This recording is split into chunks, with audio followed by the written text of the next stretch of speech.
watched the film of the scrimmage, that first kind of live situation? I was pleased with the energy and kind of just the. I thought we were efficient. I thought especially that first huddle, they were good getting in and out of the huddle. They got lined up. There was, not a ton of mental mistakes, which they were on their own for the first time, and then guys were able to make some plays. So it was good. It was good back and forth, but I was definitely pleased with the overall attention to detail by that first group for sure. Anybody in particular, step up in that kind of situation? You always, it's that next part of the evaluation.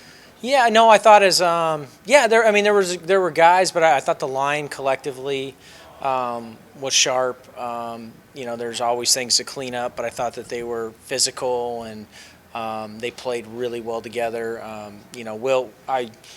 We went out there with the intention of probably throwing it more than running it. That was the mindset. Just wanted to see the quarterbacks play and evaluate them all and see the receivers make plays and put guys in position to do some things. And we were able to do that and get a good evaluation. I thought Will did a nice job too.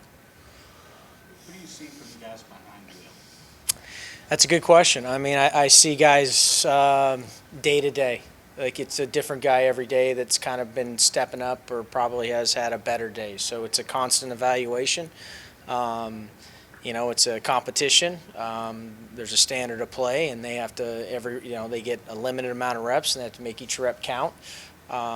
But yeah, we'll look at it as a whole, the entire spring, and how they trend and who finishes the right way, and take that into the summer. But it's a battle. It's a good competition. It's healthy, and we'll see how it finishes up. But they're making each other better, and that's what's most important. Going into this weekend, how do you kind of approach a spring game? Do you kind of want to give people a show, or do you kind of view it as more than just a regular practice? Kind of what's your If it's cold enough and no one shows up and then we don't show anything, everyone will be happy. But no, listen, one of the advantages that we have right now is there's an unknown to what we're doing. Obviously, you'd like to keep as much of that in-house as possible until the last second. And so, yeah, as it goes, you don't want to go out there and give them everything. But, you want to go out. To me, the biggest part is we're continuing to evaluate, and there's got to be 55 to 70 reps out there for players that they have to get better at. We have to evaluate them at that are invaluable. So how we use those and trying to put guys in positions to make plays is what's most important to me, and seeing who can step up in those moments. And I thought last week, again, it was good. And I hope we can continue to do that and build on that and take it into summer. But no, we're not going to open up the playbook to the world, and that's just the way it goes. How much different will Saturday be compared to the controlled scrimmages you've already had? Yeah, it'll be very similar. I mean, it won't be much. Oh, I'm sorry. It won't be much different than last Saturday, other than maybe who gets the reps and whatnot. But for the most part, it'll be very similar as far as the amount, how we construct it, and there's give and take by both the offense and defense. We're trying to help each other get better and make sure that we can give each other both what we need. Rich, this time a year ago, Liam was talking a lot about that outside zone run, and they didn't maybe use it as much as they intended. How much have you all been able to focus on that this spring, kind of taking that next step there?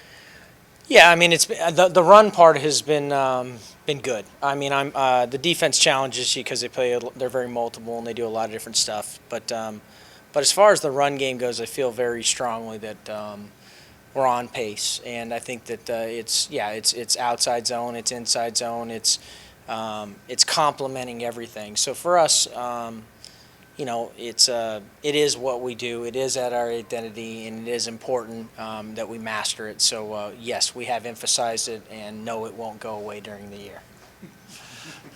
Coach, I've heard a couple of defensive players when they've been asked about the new offense. They both say, "This offense is crazy, man." I mean, why would a defender say that? And they said it in a good way. No. But what's your reaction to that kind of stuff? Yeah, I mean, honestly, I think that at the core of the offense, you're just trying to put defenders in conflict. So the whole goal is, can you make everything look the same, whether it's a run or a pass, a play action, a naked, or the run. And can the formation look the same? Can the pad level of your players look the same? Can the quarterback's ball handling? We practice that way. We script that way. We game plan that way. And so, everything is packaged in that way. And so if we're doing our job and we're doing it right, it's to the defense. Hopefully they can't tell whether when the line comes off the ball whether it's a run or pass. And if we're doing a good job and they think that's crazy, I'm happy. So I'll buy it. But that's the goal. And they challenge us every day. They're well coached and they do a lot of stuff on defense. It's more than we'll see during the season. So it does prepare us in a lot of ways. What's the flip side of that from a defensive perspective? What are people trying to do to put what you're doing in conflict? Yeah, it's a good question. I mean, I wouldn't want to give everything away there, but I will tell you that the NFL, let's just say what we saw in 2015 to what Atlanta saw in 16 when they were one of the best offenses in the history of the NFL to what happens today. The league has evolved. The style of defense has evolved because there are certain things you can no longer do really to stop certain things with schematically that make a problem. So teams have learned to adjust. It's part of why we talked about it before, kind of Brad's defense is kind of in vogue, the kind of the coverage schemes on the back end because you have to negate the big plays. And if you don't do that the certain way with your coverage and the way your safeties play, it's very difficult to stop explosives down the field. Which on every play we're trying to score on every play. That's our mindset. So. With what you're seeing now, how did that compare to your expectations before camp in terms of what guys would learn and how they transition to your system? Yeah, it's been 1 to 10. There's guys that are 10 and it's easy and they picked it up quick, and there are other guys that are new and maybe their foundation isn't there and it's going to take a little longer. But that's the bottom line is it's our job to learn what they can and can't handle, and we're going to push them to the max. And I've been very pleased. In the end, if you have a quarterback that has the mental capability to handle a lot, a center like Eli that can handle a lot, I think that they can steer the ship and they can bring others along, and it helps them, flow in your system a little easier. And I've been pleased though. We have, coach has done a great job. We've recruited some really smart football players. There's talent, but there's some really smart football IQ guys, and that we need that. Our system is not easy in that way. You got to have some ability to learn to be able to play for us. Rich, by the time of everything, you kind of got thrown into spring. What will you do in the summer when spring is over to try to focus on when you've got a little more time to focus on things? What will you do?